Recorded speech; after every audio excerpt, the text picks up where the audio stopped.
Bien, bonjour à toutes et tous et bienvenue à cette première séance de cette année-ci de notre séminaire Pensée plurielle du singulier, cas, exemple, exception. Je dois avant toute chose excuser 4 personnes, Martin Mess et Quentin Landen, qui ne peuvent pas être là parce qu'il y a conseil de fac de droit au même moment, donc c'est vraiment pas de bol, mais du coup ils ne pouvaient pas être là.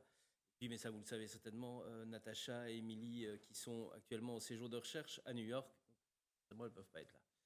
Voilà, et pour cette première séance, on a le grand plaisir de recevoir Laetitia Ries. Alors, Laetitia est assistante au département de philosophie de l'Université de Namur, où elle réalise une thèse sur le devenir contemporain du concept et du désir d'utopie. Le titre provisoire est La promesse utopique à l'heure des temps de la fin, contribution à la sémantique du contemporain. Et elle conduit cette recherche doctorale, enfin elle mène cette recherche doctorale en co-tutelle sous la direction de Sébastien Laoureux, que vous connaissez bien de l'Université de Namur, et de Laurent Jean-Pierre, qui est professeur de sciences politiques à l'Université de Paris 1. Elle possède une double formation en théorie politique et en théorie de la littérature, suivie à Sciences Po Paris et à l'École normale supérieure. Et puis, je note aussi qu'en parallèle de ses enseignements et de ses recherches, elle assure aussi le rôle de rédactrice en chef d'un média en ligne que vous connaissez peut-être. Nous sommes quelques-uns à le connaître et je vous le conseille ardemment. Le vent se lève. C'est une des fondatrices d'ailleurs aussi, je pense, pas tout à fait, d'accord. En tout cas, rédactrice en chef du site Le vent se lève.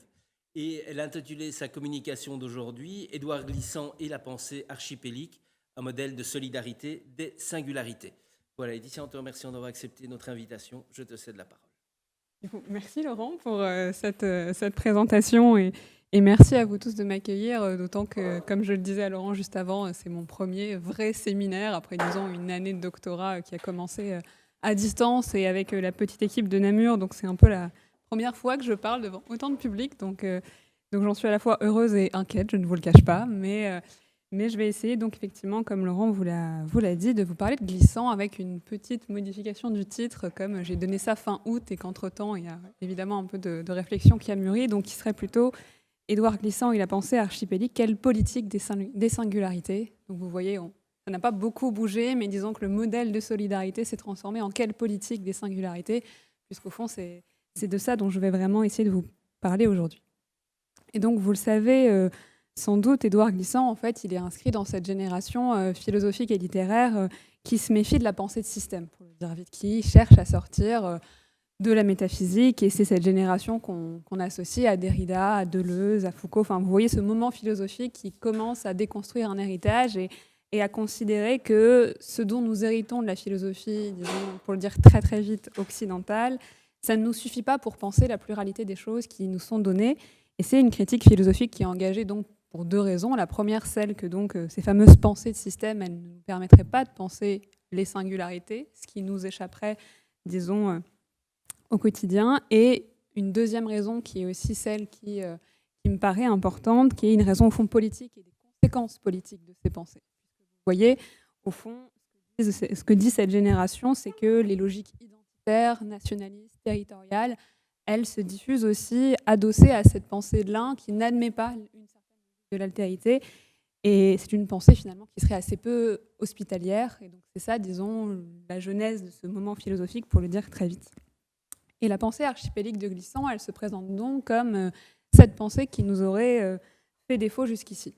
Elle serait finalement d'autant plus singulière qu'elle s'invente, vous le savez, dans un espace qui est périphérique, donc celui des Antilles françaises qui appartiennent donc à ce vaste archipel du même nom et donc que vous trouvez en mer des Caraïbes. Donc voilà, un espace aussi qui appartient à un certain ailleurs et qui se met à penser autrement. Et donc l'archipel de Glissant, de ce point de vue, il est à la fois un archipel, disons, géographique, philosophique et politique. Et il est finalement un lieu réel depuis lequel la philosophie elle est forcée de s'éprouver. Donc c'est ces Antilles qui ont une histoire, une trajectoire particulière qui mérite d'être entendue. Un lieu philosophique donc qui finalement est aussi un paradigme, on va le voir ensemble. L'archipel sert à Glissant aussi de paradigme philosophique. Et comme je vous le disais, c'est un archipel métaphorique au fond, comment il pourrait se répandre à l'étendue de nos mondes. Donc c'est pour ça que vous lirez souvent à propos de Glissant le terme de géophilosophie, de géopolitique, de philopoétique. Enfin, vous voyez autant d'appellations qui finalement sont trouvent peut-être toute leur place ici, puisqu'on travaille aux frontières de ces deux disciplines que sont la philosophie et la littérature. Et la grammaire même de Glissant, elle ne répond pas d'une certaine conceptualité un peu systémique, mais au contraire de concepts un peu qu'il appelle lui-même tremblants et flottants. Donc la créolisation, l'archipélisation, le tremblement, la trace, autant de choses qu'on va peut-être rencontrer aujourd'hui ensemble. Et donc pour, introduire vraiment avec les mots de Glissant cette communication, je voulais donc vous lire finalement la citation que j'ai envoyée à Isabelle quand elle m'a proposé d'intervenir aujourd'hui, et qui sera, disons, une entrée en matière dans cette pensée archipélique pour ceux qui n'en sont pas très familiers. Donc, c'est un extrait qui vient du traité du Tout-Monde, qui paraît en 97, et où Glissant écrit donc « La pensée archipélique convient à l'allure de nos mondes. Elle en emprunte l'ambigu, le fragile, le dérivé. Elle consent à la pratique du détour, qui n'est pas fuite ni renoncement. Elle reconnaît la portée des imaginaires de la trace qu'elle ratifie. Est-ce là renoncer à se gouverner ? Non, c'est s'accorder à ce qui du monde s'est diffusé en archipel, précisément, ces sortes de diversités dans l'étendue qui pourtant rallient des rives et marient des horizons.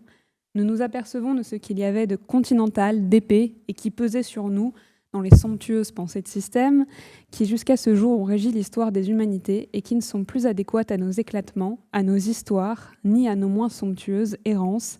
La pensée de l'archipel, des archipels, nous ouvre ses mers. » Donc vous voyez, c'est un commencement à la fois aussi philosophique et poétique, parce que c'est une langue qui est aussi audible, et finalement, rien que de vous le lire, moi-même, je l'entends aussi, cette langue de Glissant. Et vous voyez qu'on retrouve bien, finalement, cette opposition que j'ai un peu dressée entre les pensées de système continental, épaisse, et finalement, ces archipels qui nous appelleraient à autre chose. Et en réalité, la figure de l'archipel, peut-être aussi pour faire honneur au titre du séminaire, elle est peut-être un de ces pluriels du singulier, c'est comme figure qui effectivement nous permettrait de penser à la fois ce que sont les singularités, donc en l'occurrence on va le voir du côté de Glissant, et les rapports qu'elles peuvent entretenir et qu'elles peuvent nous faire entretenir, et c'est ça aussi qui va m'intéresser. Et donc effectivement l'archipel est bien cet espace capable d'englober sans totaliser, d'unir sans uniformiser. Et c'est ça qui intéresse beaucoup Glissant et qui est à rebours d'ailleurs de l'imaginaire qu'on a spontanément de l'archipel comme un lieu de fragmentation. Vous savez, aujourd'hui, on l'utilise beaucoup pour dire les choses se morcellent, se fragmentent, se déchirent. Et en réalité, Glissant verrait sans doute là précisément un symptôme de notre pensée continentale qui ne peut s'imaginer l'archipel que comme des terres qui s'éclatent, là où lui voit au contraire un autre espace géographique possible. Et puis, indépendamment de ces imaginaires un peu contraires, je ne sais pas si vous le savez non plus, mais la notion même d'archipel, ce n'est pas en soi un nom commun qui nous vient d'un lointain passé, mais à l'origine, ça désigne la mer Égée et ses îles. Et en l'occurrence, ce qui est intéressant du coup avec le mot même et disons la figure de l'archipel, c'est qu'à l'origine, elle dessine donc, comme je vous le dis, ce lieu réel. Et vous voyez qu'on retrouve dans le dictionnaire Furetière qui date du XVIIe siècle, donc il y a déjà quelques temps, la précision suivante: le mot d'archipélage vient par corruption de aegos, pélagos, c'est-à-dire la mer Égée, qu'on a dit aussi par corruption de agiopélagos ou mer sainte, qui est le nom que les Grecs ont donné originairement à cette mer à cause des îles Cyclades pour lesquelles ils avaient une grande vénération.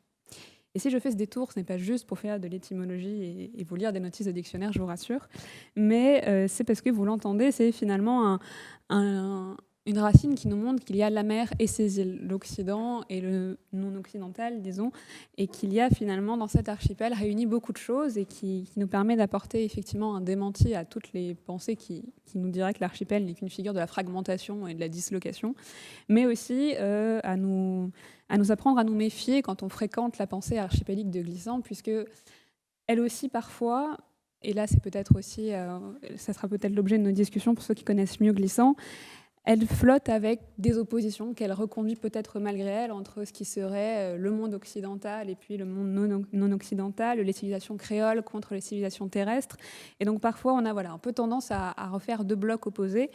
Donc c'est pour ça que je voulais faire ce détour par l'origine du mot archipel et qui au fond m'a invité à, poser des questions à la pensée de Glissant. Et ça m'intéresse d'autant plus que j'ai commencé, en y adhérant beaucoup, dans ce sens qu'elle m'a, comme vous l'imaginez, Laurent l'a dit, je viens d'une formation littéraire et politique, donc il y avait là presque tous les éléments pour que ça me plaise, vous voyez. Et donc j'ai pu l'embrasser, sans trop me questionner à son sujet. Et aujourd'hui, je vous viens donc avec un an presque de recul et donc l'envie finalement de poser des questions à cette pensée archipélique et de voir ce qu'elle peut vraiment nous permettre pour infléchir le cours du monde, puisqu'au fond, c'est quand même ça le rêve de Glissant, changer la manière dont nous vivons ensemble. Et je dois aussi ce tournant, disons, un peu critique à un dialogue entre Derrida et Glissant qui se tient au Parlement des écrivains à la fin du XXe siècle, où Derrida dit à Glissant de manière évidemment très cordiale, et même dans la créolisation, dans le poétique qui aurait notre faveur, oui en effet, la ruse n'est jamais absente, savoir où s'arrête la ruse, où commence l'innocence. Bon, vous voyez, c'est à nouveau là aussi une critique assez subtile, mais qui en tout cas m'a intéressée et va m'intéresser aujourd'hui effectivement, d'autant plus que ce sont des pensées qui correspondent un peu spontanément à nos manières, disons, d'envisager le monde, nous qui venons des humanités, et que ce n'est peut-être pas inutile d'essayer de les interroger et d'en faire des compagnons plutôt que des étendards, comme c'est parfois le cas. Et donc la question qui sera vraiment la mienne, je finis cette longue introduction, et donc qui fait écho à ce titre que j'ai changé, c'est quelle politique est possible au fond depuis le singulier ? Est-ce qu'on peut espérer que les pensées de la singularité, disons, produisent l'inverse des pensées métaphysiques, pour le dire vite, et qu'elles produisent enfin un monde en partage ? Et dernière question, est-ce qu'elles peuvent prendre le relais aussi facilement en s'annonçant comme celles qui conviennent à l'allure de nos mondes, pour le dire comme Glissant dans l'extrait que je vous en ai. Donc ces trois questions, quelle politique possible depuis le singulier ? Est-ce que ces pensées de la singularité, elles peuvent vraiment nous aider à transformer le monde qui est le nôtre aujourd'hui ? Est-ce qu'elles conviennent à l'allure contemporaine des choses ? C'est les trois questions qui vont, au fond, guider les trois parties de cette présentation, qui, j'espère, ne sera pas trop longue. Et Laurent, dis-moi si je parle trop longuement. On va commencer en retard. Pas du bonus. Très bien. Bien, alors, pour débuter, comme je vous l'ai dit, au fond, cette première question, au fond, quelle politique possible depuis tous ces lieux singuliers que Glissant tente de célébrer ?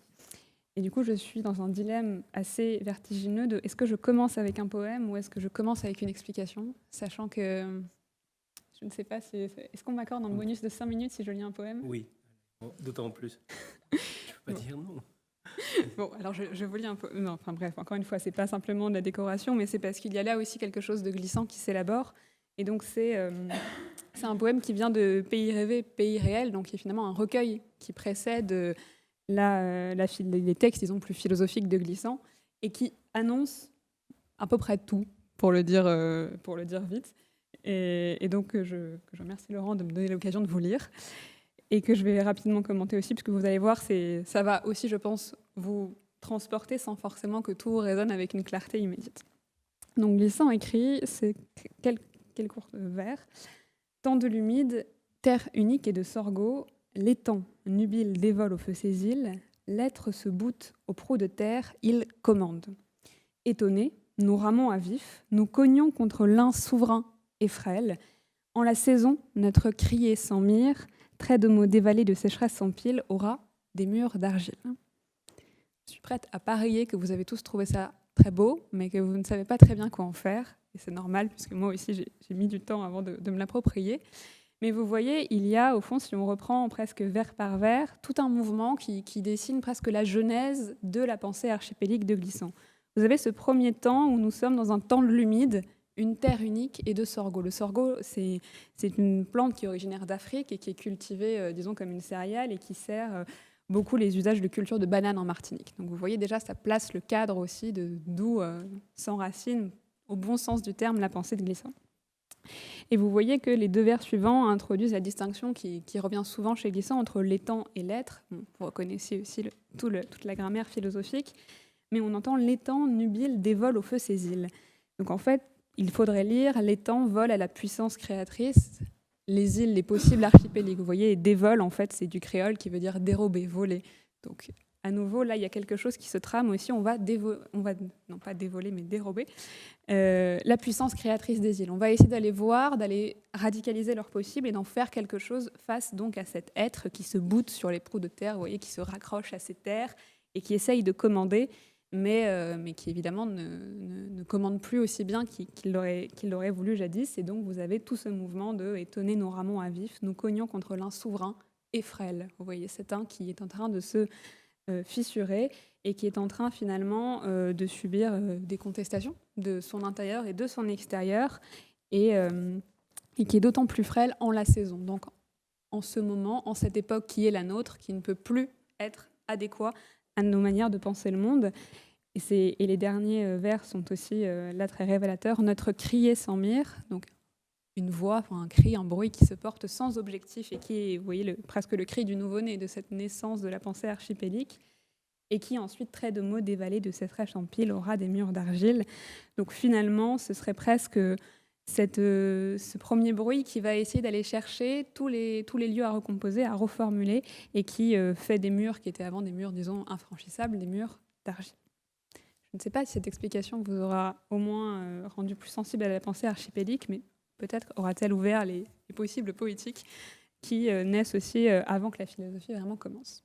Et donc pour vous résumer les choses maintenant de manière un peu plus concrète et plus systématique, au fond, si on devait résumer la pensée archipélique de Glissant, et pour ceux qui le connaissent parmi vous, je m'excuse, ça vous paraît quand même très, très schématique, on pourrait dire que, comme là c'est assez clairement indiqué dans le poème, elle commence sur un mouvement d'opposition, sur l'opposition à cet être souverain, à cette pensée de l'un, comme je vous l'ai dit, qui oublie beaucoup trop de choses, qui est incapable de penser, comme je vous le disais, les aspérités, les reliefs, les singularités. Et vous voyez dans un extrait du Tout Monde, Glissant le dit bien, par la pensée continentale, l'esprit court avec audace, mais nous estimons que nous voyons le monde d'un bloc ou d'un gros ou d'un jet, là où la pensée archipélique, elle permet de connaître les roches des rivières, d'envisager les trous d'ombre qu'elle ouvre et recouvre, où les habitants, et qui sont appelés Wassous en Guadeloupe, sont aussi des écrevisses. Donc vous voyez, il y a cette quête vraiment de tout ce qui échappe en fait à des pensées qui sont trop généralisantes. Donc ça serait vraiment le premier moment. Deuxième chose, ce serait sa volonté effectivement de préserver cette diversité et cette différence, et de se hisser à la hauteur d'une pensée qui serait capable finalement de faire l'inventaire de toute la richesse du monde. Il y a cette très belle phrase de Glissant qui dit « J'écris désormais en présence de toutes les langues du monde et dans la nostalgie poignante de leur devenir menacé ». Donc il y a cette idée, vous voyez, d'une pluralité qui est en train de disparaître et qu'il faudrait préserver, qu'il faudrait chanter, qu'il faudrait transmettre. Et cette diversité, finalement, elle ne doit plus être pensée selon Glissant dans, disons, l'ancien universel, mais elle est célébrée au nom d'une nouvelle conception de la totalité qui, donc, est la totalité de l'archipel. Une totalité qui n'est pas, comme je vous l'ai dit, totalitaire. Troisième, ensuite, chose, donc une opposition à la pensée de l'un, un souci du divers et une volonté de les articuler dans un archipel. Et troisièmement, ce qui est essentiel justement pour que cet archipel ne soit pas l'archipel fragmentaire que nous imaginons spontanément, une affirmation de l'identité rhizome. Donc là, vous reconnaîtrez ce que Glissant emprunte à Deleuze, contre l'identité racine, donc qui serait encore celle que nous disons, mobilisons spontanément, et qui permet justement de penser non pas ces différences comme des différences radicales, et qui du coup seraient juste obligées de se connecter bon an mal an avec l'autre différence lointaine, mais qui en elles-mêmes contiennent, disons, les liens qui les unissent au monde. Et donc c'est en cela que finalement Glissant aura aussi cette belle formule: les pays que j'habite s'étoilent en archipel. Vous voyez, finalement, l'archipel est à la fois cette grande totalité non totalitaire, et en même temps, chaque lieu contient un peu de lui, le possible de l'archipel. Ça, c'était pour vous donner une idée quand même de ce qui s'appelle la pensée archipélique, c'est Glissant, et vous donner peut-être une première entrée sur la manière dont on pourrait qualifier la singularité autant que telle dans la pensée de Glissant, qu'on pourrait dire comme qui est finalement ce qui est sans territoire, sans racines, et qui est plutôt le lieu qui est à la fois ici et là-bas, qui est l'oralité d'une parole contre la fixité de l'écrit, qui est, disons, une identité de l'être avec, de l'être entre, de l'être ensemble, plutôt qu'une identité, disons, territoriale et ancrée. Et donc ça brasse, disons, différents lieux qui sont quand même maintenant amenés à vivre ensemble, à échanger. Et donc c'est là qu'entre en compte la question de, au fond, quelle politique entre toutes ces singularités, aussi connectées soient-elles. Et donc Glissant aura finalement une manière de repenser assez radicalement les enjeux de la politique, qui ne serait plus affaire ni de territorialisation ni d'appropriation, mais d'archipélisation et de créolisation. Ça, c'est aussi un mot qui qui est évidemment important chez Glissant, ma proposition est qu'aujourd'hui, le monde entier s'archipélise et se créolise. Vous voyez, avec quand même la force d'affirmation du poète, et donc cette idée qu'il faudrait créoliser et qui serait finalement le rapport qu'entretiennent les singularités entre elles. Et c'est également dans le tout monde qu'on rencontre cette idée que finalement l'archipel elle implique exactement la mise en contact des différences, lesquelles ne cessent d'échanger et de se métamorphoser. La créolisation est le nom d'un tel processus. Donc vous voyez, la mise en contact des différences, c'est ça finalement que Glissant appelle aussi la créolisation et qui est le lieu où peut s'inventer une sorte de politique. Bien, mais vous allez me dire...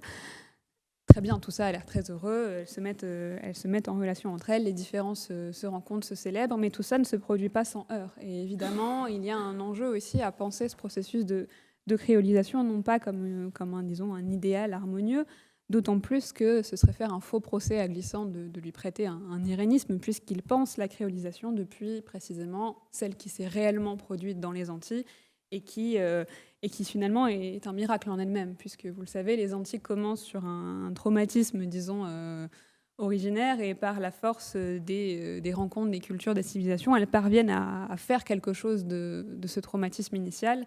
Et donc c'est bien preuve pour Glissant que la créolisation peut faire naître des choses, même lorsqu'il y a des relations de conflictualité profondes dès le début.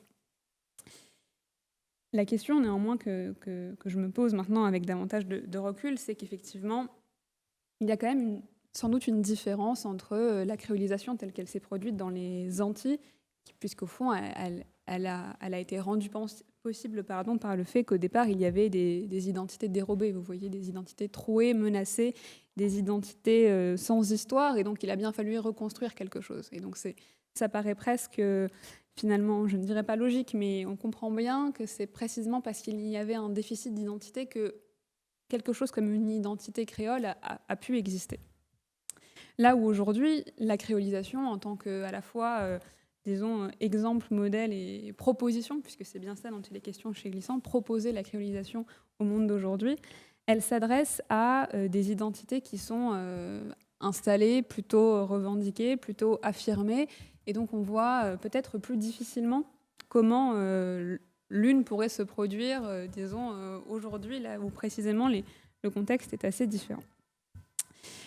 Et donc, pour passer à ce moment-là, plutôt au deuxième moment de cette intervention, c'est qu'une fois qu'on a, disons, à l'esprit cette pensée archipélique que je vous ai résumée sans doute bien rapidement, comment finalement faire pour qu'elle nous parle aujourd'hui et qu'elle ne soit pas juste, disons, un modèle poétique, mais une possibilité politique. Et l'enjeu de Glissant, c'est précisément en fait de révolutionner les imaginaires. En tout cas, c'est comme ça qu'il le présente. Il le dit en 2005 dans un entretien qu'il a avec François Nodelman. La grande question qui se pose pour nous est celle de la révolution des imaginaires. Et donc, ça peut paraître, encore une fois, bien, pas naïf, mais vous allez me dire, on peut changer nos imaginaires, mais est-ce qu'on change pour autant les choses ? Bien, Glissant vous dirait oui, puisqu'il y a là un vrai enjeu politique pour lui. Il y a vraiment un enjeu à reconquérir des imaginaires qui sont de plus en plus phagocytés par, disons, ce que Glissant critique, ces espèces d'imaginaires totalitaires, refermés, indisponibles à une vraie ouverture. Et il y a cette très belle phrase aussi qui va faire un écho direct avec ce que je vous dis. L'imaginaire du monde ira tout autrement. L'imaginaire pressant devine, trouve, il ne prévoit rien en termes de rapport. Il n'accompagne ni l'avoir ni le savoir, il ne conclut à rien, il suppose en archipel. Bien, un imaginaire qui suppose en archipel. Voilà donc l'imaginaire que cherche à diffuser Glissant. Et on peut essayer de se poser légitimement la question de, effectivement, est-ce qu'aujourd'hui c'est un combat qui est dérisoire ou est-ce que c'est un combat, au contraire, plus que légitime pour faire advenir, disons, une autre manière de se relier entre culture, individualité et civilisation. Et disons que Glissant n'est évidemment pas aveugle aux difficultés que ça pose aujourd'hui. Et j'aimerais, pour traiter un peu cette idée de est-ce que l'imaginaire, au fond, c'est pas un combat dérisoire, vous lire un passage qui me paraît très, très symptomatique et d'autant plus intéressant pour nous qu'il nous donne à entendre une autre idée de la singularité, beaucoup plus violente et beaucoup plus radicale. Donc je vous lis le passage en question qui est là aussi extrait du traité du tout monde donc, qui paraît en 97.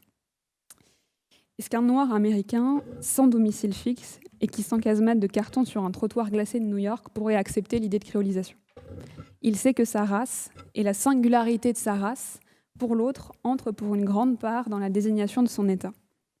Est-ce que les sociétés amérindiennes menacées de disparition auraient pu se défendre au nom de la créolisation, alors que le mécanisme même qui a contribué, du moins en premier lieu, à les déculturer, semblait se confondre avec elles? L'enjeu est pourtant là.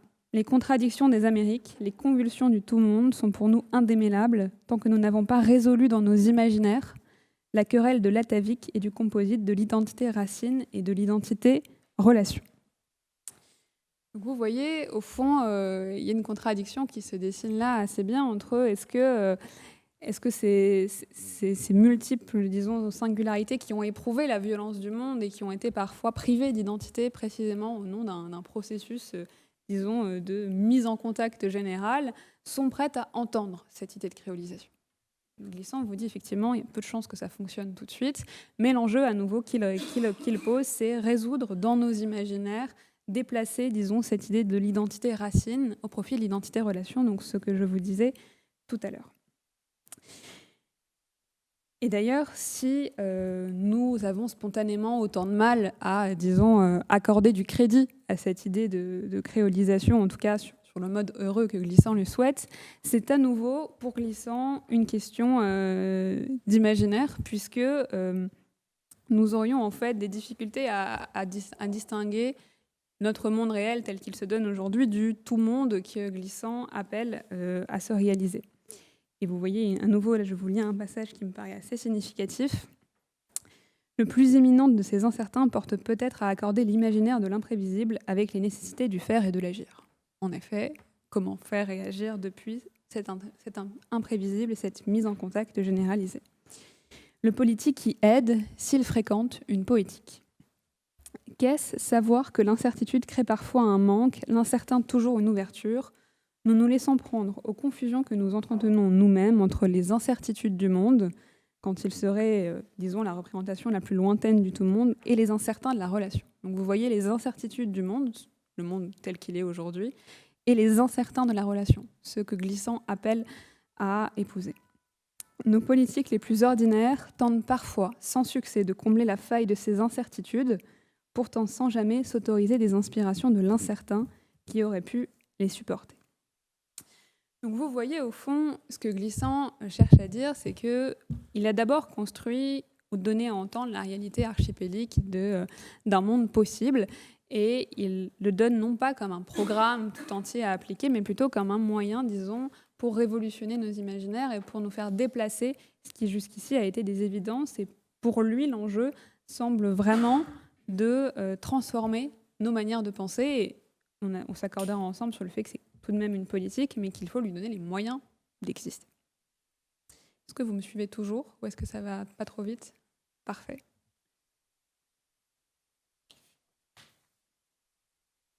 Donc, la question qu'on peut légitimement se poser, c'est que, puisque ça ne va pas de soi, quelles sont les armes de Glissant? Comment on fait pour transformer nos imaginaires? Puisque, accordons-lui le bénéfice du doute, ça peut peut-être marcher si on lui donne du crédit. Et donc, Glissant va vous répondre, peut-être encore une fois très naïvement, mais presque en même temps dans un geste très poétique, qu'au fond, la réponse politique, elle est aussi dans notre fréquentation de la poésie, dans notre manière de se rendre sensible à l'écoute du monde qu'elle donne, à la mise en relation qu'elle organise et au possible qu'elle dessine dans sa petite entité, disons, de poèmes. Et il y a à nouveau chez Glissant une phrase assez révélatrice. Parfois, évidemment, il nous donne lui-même ses propres arguments, donc c'est très utile. Pour chacun, c'est la leçon qui s'illumine ici, de son détail, c'est-à-dire de ses poétiques. Donc vous voyez les poétiques qui essayent d'aller chercher ces détails, ces différences, ces lieux singuliers dont je vous parlais, au détail de tous où se dessinent des politiques. Et là, du coup, Glissant nous donne une définition du politique pour lui. Le politique est l'accord révélé du détail, dépouillé à la totalité ouverte, sans qu'il faille pousser au crime des idéologies généralisantes. Bon, je vous relis ça. Le politique est l'accord révélé du détail, dépouillé à la totalité ouverte. Donc finalement, la modalité du politique, ce serait de faire entendre cet accord révélé du détail dépouillé à la totalité ouverte. Et pour faire ça, on comprend évidemment pourquoi Glissant s'en remet à la poésie, puisque la poésie, c'est bien le lieu en fait qui permet de dépasser, disons, les communautés qui se donnent réellement pour faire entendre une autre communauté possible.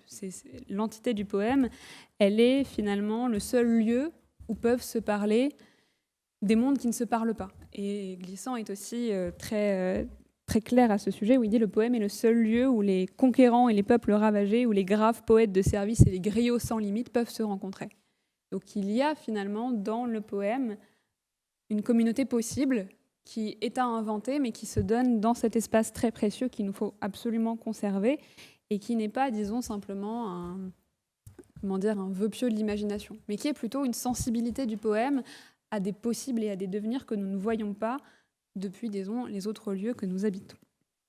Et l'action, finalement, politique du poétique, elle est vraiment dans cette manière de généraliser des poétiques en tous les lieux possibles, d'écrire certes de la poésie, mais aussi de faire vivre l'éthique du poète en tous les lieux possibles. Et Glissant ajoutera « Les poétiques ne cessent de combattre. Les poétiques particulières survenues au monde sont des politiques réalisables partout, comme poétique et comme particularité non universelle. » Et vous voyez que cette dernière phrase aussi, là, elle nous pose aussi, ou en tout cas, elle me pose question, puisque vous voyez les poétiques particulières survenues au monde, donc toutes les poétiques qui pourraient advenir, sont des politiques réalisables partout. Et ensuite, il ajoute comme poétique et comme particularité non universelle. Et donc là, c'est peut-être moi aussi qui vous soumets la question, c'est qu'effectivement, comment concilier les deux, puisque des poétiques comme particularité non universelle, alors peut-être que ce serait retombé dans le jeu du singulier universel, mais en réalité, il y a quand même une difficulté à penser comment ces poétiques, elles pourraient précisément se diffuser partout autrement que sous le mode, disons, d'une communauté de poètes, si vous voulez. Au fond, ce à quoi semble aspirer Glissant, c'est presque à une communauté poétique, à une manière d'être poète qui pourrait être à la fois non pas seulement une écriture, mais aussi une manière d'habiter le monde. Et finalement, ceux qui ne vivent pas en poète, pourraient-ils en faire partie ? C'est ça aussi la question, puisque si faire de la politique, c'est révéler les détails connectés à une totalité, c'est habiter un monde de liens cachés, c'est habiter un monde de résonance et de totalité qui n'aspire pas à la généralisation, c'est un peu habiter le monde en poète. Et la question qui effectivement, moi, me préoccupe beaucoup, en dépit de tout l'amour que j'accorde à la poésie, c'est que je ne suis pas certaine que tout le monde puisse habiter le monde en poète et qu'il y a effectivement un enjeu à penser finalement ces poétiques dans une humanité qui est traversée par une conflictualité assez radicale, par une impossibilité à faire entendre le chant même de la poésie dans nos espaces, et au fond à bien avoir à l'esprit que à la fois cette révolution de l'imaginaire et ces poétiques qui pourraient devenir des politiques, elles se donnent dans un monde qui est radicalement conflictuel et qui se joue, disons, entre trois tendances, trois imaginaires, pour le dire comme Glissant. Donc celui, bien sûr, du monde total, qui est le monde de la mondialisation que Glissant récuse et qui est un monde, au fond, très homogénéisant et qui trouve des raisons pour à la fois faire que tout le monde se ressemble et cultiver les hostilités. Le tout-monde, qui est le monde rêvé de Glissant, celui que je n'ai cessé de vous décrire jusqu'ici, et bien sûr les mondes communautaires, qui sont plutôt des mondes qui essayent de se construire dans un repli sur eux-mêmes et qui affirment leur identité. Et donc cette question finalement, puisque je vous rappelle que dans cette deuxième partie, l'enjeu c'était de se demander au fond, est-ce que ces pensées de la singularité, elles peuvent finalement produire l'inverse des pensées de l'unité ? La question que moi j'aimerais poser à l'œuvre de Glissant, c'est au fond, quelles ressources la pensée archipélique a à sa disposition pour, disons, penser des logiques de solidarité qui puissent permettre, disons, d'empêcher ces deux tendances, donc la mondialisation un peu homogénéisante et totale et l'identité fermée, de se réaliser. Et vous voyez, au fond, comment penser une solidarité qui n'est pas une solidarité de poète. Et c'est peut-être ça aussi l'enjeu. Et la réalité, c'est que Glissant n'a pas de réponse à ça. C'est-à-dire que la pensée archipélique n'a pas de ressources pour penser une solidarité entre nous ici, sauf si on est tous des poètes tout d'un coup, tous ensemble, puisque précisément, toute disons, la manière d'envisager les rapports entre ces lieux, c'est des manières de penser les choses sous la forme de flux, de rencontres, de hasard, de possibles, mais jamais finalement de capacité à réunir, à structurer, à organiser. Alors évidemment, ce n'est pas le propos de Glissant, mais c'est peut-être un enjeu aussi de souligner ce que cette pensée archipélique peut faire et ce qu'elle ne peut pas faire pour éviter effectivement de s'y méprendre parfois. Et Glissant n'était sans doute lui-même pas aveugle à ces impossibles, puisqu'il disait qu'est-ce qu'ainsi une poétique de la relation, une philosophie de la relation, pardon, un impossible en tant qu'elle ne serait pas une poétique. Vous voyez, il y a bien là aussi quelque chose à la fois de limitatif où, au fond, tout ça est impossible si ce n'est pas de la poétique. Je ne sais pas si c'est pour autant décevant et qu'on doit se dire que très bien, du coup, tout ça n'est qu'affaire de poésie. Mais en réalité, ce qui m'intéresse un peu plus, est-ce que j'ai encore un peu de temps, ce serait au contraire de vous dire, tout ça n'est peut-être que de la poésie, mais ce n'est pas pour autant qu'il faut le disqualifier. Et il faut donc peut-être essayer de requalifier la manière dont ça pourrait interagir sur nos mondes et le renvoyer. Et donc là, Laurent a dit que je travaillais sur l'utopie, vous allez voir où je vous emmène, de qualifier effectivement cette pensée, disons, archipélique d'une pensée utopique, mais dans le sens très positif du terme.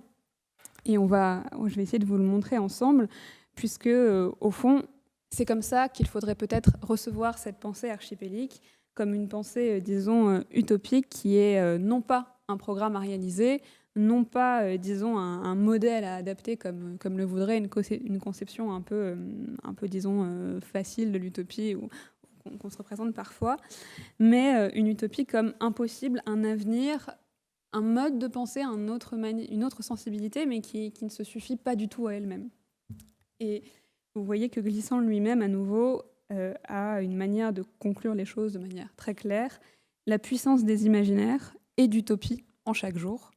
Elle est réaliste quand elle préfigure ce qui permettra pendant longtemps d'accompagner les actions qui ne tremblent pas. Vous voyez, ces actions qui ne tremblent pas, ce sont ces actions qui sont requises aujourd'hui. Ce sont des actions qui, au nom du tremblement, acceptent aujourd'hui de ne pas trembler. Et c'est ça qui est important chez Glissant, au fond, et qu'il y a derrière sa pensée, et de montrer que, dans un deuxième temps de la citation, les actions qui ne tremblent pas resteraient stériles si la pensée de la totalité monde, qui est tremblement, ne les supportait. C'est où là la philosophie exerce, et aussi la pensée du poème.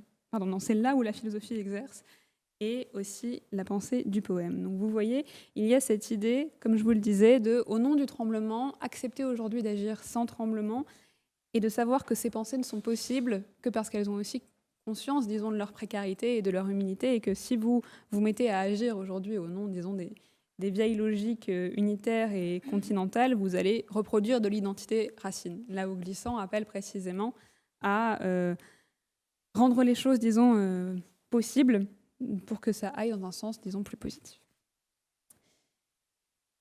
Ça va toujours ? Oui ? Parfait.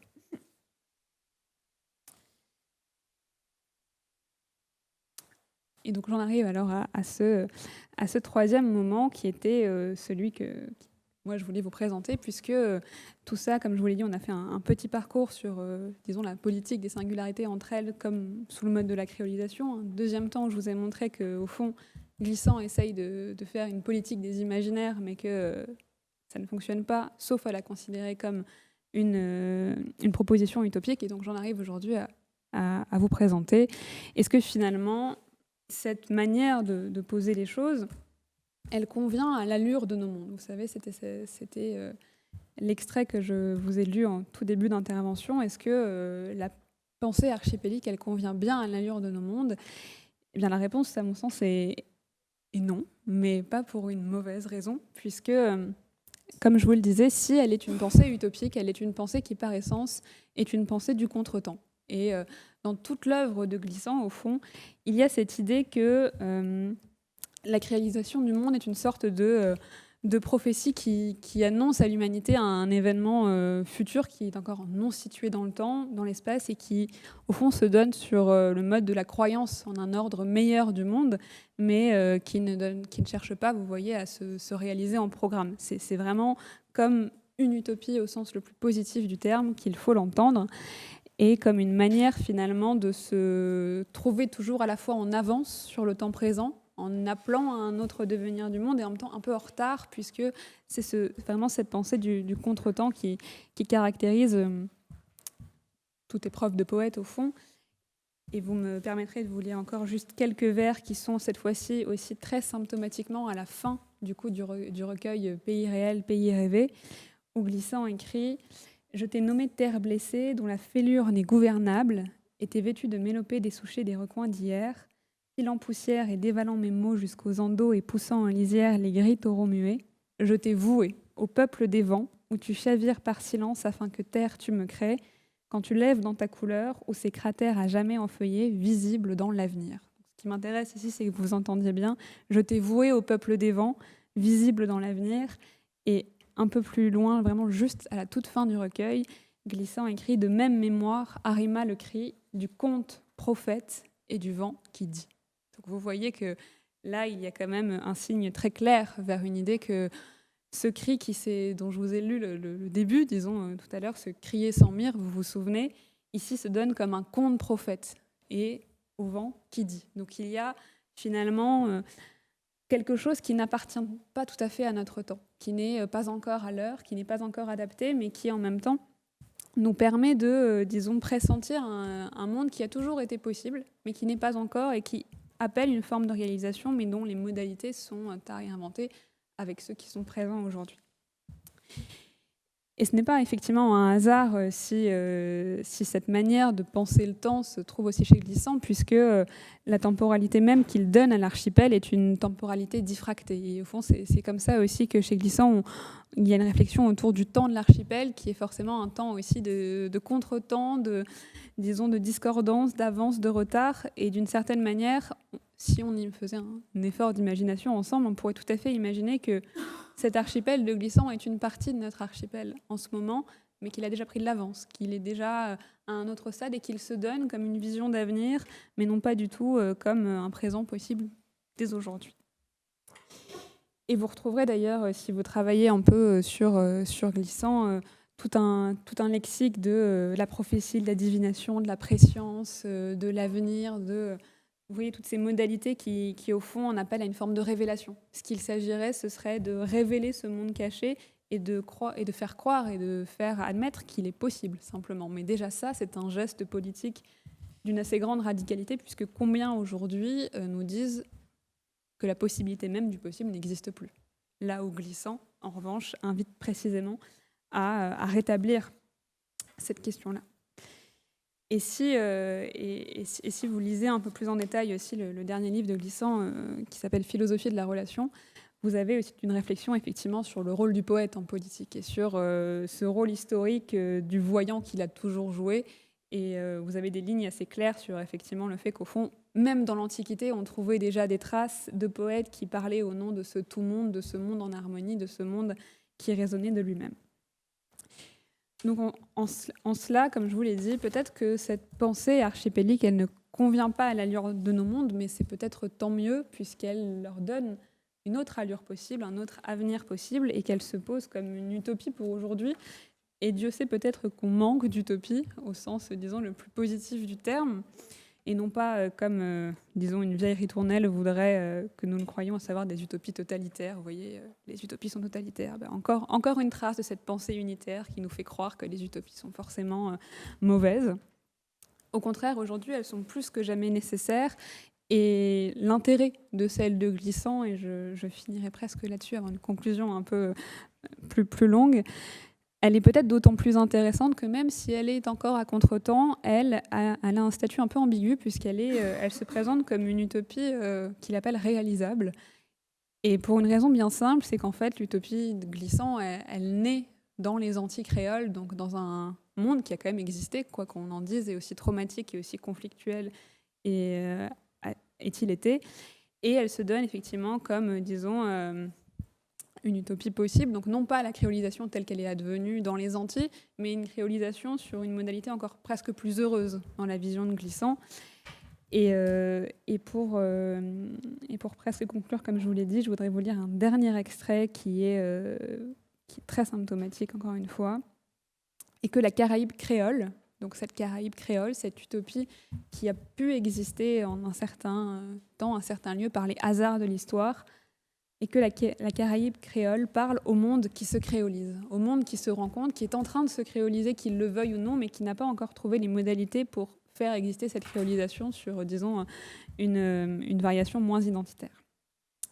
La Caraïbe a rallié sa multiplicité en une diversité étonnamment convergente, sans aucune sorte d'uniformité cependant, consacrant cela entre nous. Cela n'est pas un appel, ni un manifeste, ni un programme politique. L'appel serait pour celui qui le lancerait la marque d'une prééminence qui n'a pas lieu ici. Le manifeste supposerait une prétention de soi. Le programme politique ne trouverait ni adapté, ni convaincant. C'est ici un cri, tout simplement un cri, d'utopie réalisable. Si le cri est repris par quelques-uns et par tous, il devient parole, chant commun. Le cri et la parole se relaient pour faire lever le possible et aussi ce que nous avons toujours cru être l'impossible de nos pays.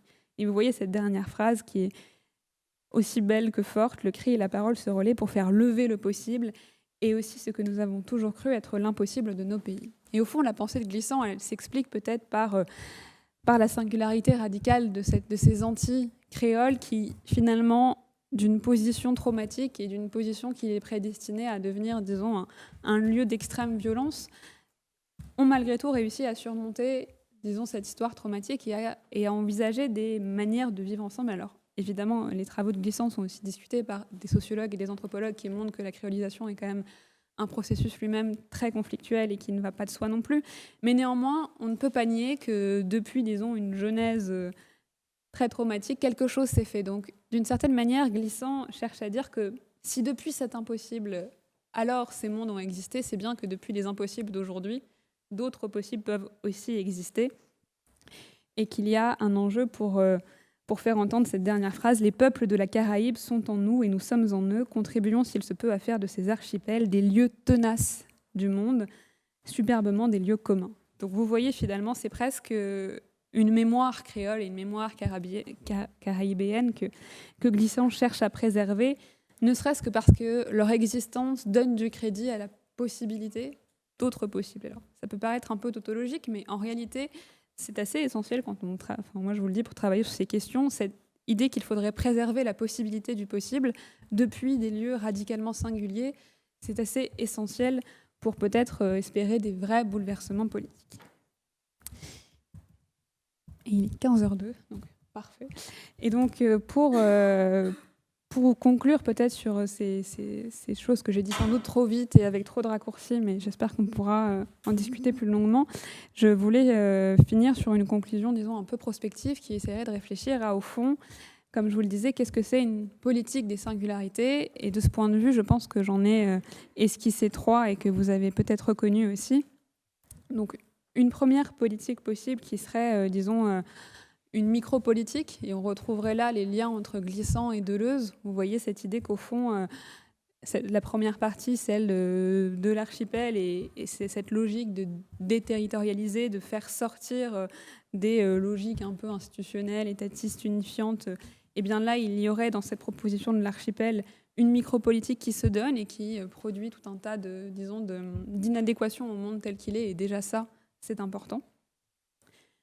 Une deuxième politique possible, ce serait peut-être une esthétique politique. Et là, on retrouverait, aussi toutes les réflexions qu'on a pu avoir autour de Rancière, cette idée qu'il faudrait réformer les imaginaires, départager le sensible, faire advenir des lieux qui bousculent les manières de penser et essayer de transformer, disons, la pensée politique en esthétique avec là aussi ses avantages et ses inconvénients, mais c'est quelque chose qui est vraisemblablement présent aussi chez Glissant. Et une dernière qui est peut-être un peu plus oubliée, mais qui est donc celle, comme je vous l'ai dit, sur laquelle je travaille, qui est ce qu'on pourrait appeler une politique utopique. Mais une politique utopique au sens où, précisément, elle n'est pas une politique qui a un modèle à l'horizon et qui veut réaliser le modèle. C'est un peu comme ça qu'on pense malheureusement l'utopie souvent. Mais au contraire, une manière de penser l'altération qui est la condition de la transformation. Donc, au fond, finalement, si notre monde il ne ressemble pas du tout à la créolisation qu'espère Glissant, il en serait peut-être lui-même heureux, puisque précisément, c'est l'imaginaire même de la rencontre et du devenir imprévisible qu'il suscite. Donc, la seule chose qui compterait, ce serait simplement de ne pas se méprendre sur le statut de ces pensées, qui sont effectivement des pensées qui ne cessent d'altérer nos manières de penser, mais qui ne sont pas, disons, des objectifs à atteindre, ni des programmes, Glissant le disait bien tout à l'heure, et de considérer au fond que cette forme de politique, comme je le disais, une sorte de politique utopique, elle serait plus qu'indispensable aujourd'hui et qu'elle ne pourrait s'inventer que depuis précisément ces lieux singuliers du poème, lieux singuliers des espaces qui affirment, disons, une certaine rébellion en face du monde, lieux singuliers d'autant de, disons, de choses qui échappent aux logiques de nos mondes et qui pourraient nous permettre de ne pas refermer, comme je vous le disais, la possibilité que les choses puissent être transformées. Donc je m'arrêterai ici pour aujourd'hui.